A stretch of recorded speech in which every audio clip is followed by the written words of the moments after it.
कौन अधिक साहसी? चंद्रशेखर नगर में रत्नदत्त नाम का एक सेठ रहता था।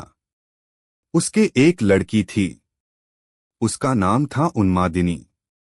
जब वह बड़ी हुई तो रत्नदत्त ने राजा के पास जाकर कहा कि आप चाहें तो उससे ब्याह कर लीजिए। राजा ने 3 दासियों को लड़की को देखाने को कहा। उन्होंने उन्मादिनी को देखा तो उसके रूप पर मुग्ध हो गईं, लेकिन उन्होंने यह सोचकर कि राजा उसके वश में हो जाएगा, आकर कह दिया कि वह तो कुलक्षणी है। राजा ने सेठ से इनकार कर दिया। इसके बाद सेठ ने राजा के सेनापति बलभद्र से उसका विवाह कर दिया। वे दोनों अच्छी तरह से रहने लगे। एक दिन राजा की सवारी उस रास्ते से निकली। उस समय उन्मादिनी अपने कोठे पर खड़ी थी। राजा की उस पर निगाह पड़ी तो वह उस पर मोहित हो गया। उसने पता लगाया। मालूम हुआ कि वह सेठ की लड़की है।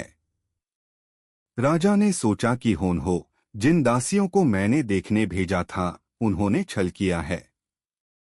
राजा ने उन्हें बुलाया तो उन्होंने आकर सारी बात सच सच कह दी। इतने में सेनापति वहां आ गया। उसे राजा की बेचैनी मालूम हुई। उसने कहा, स्वामी उन्मादिनी को आप ले लीजिए। राजा ने गुस्सा होकर कहा, क्या मैं अधर्मी हूं जो पराई स्त्री को ले लूं? राजा को इतनी व्याकुलता हुई कि वह कुछ दिन में मर गया। सेनापति ने अपने गुरु को सब हाल सुनाकर पूछा कि अब मैं क्या करूं?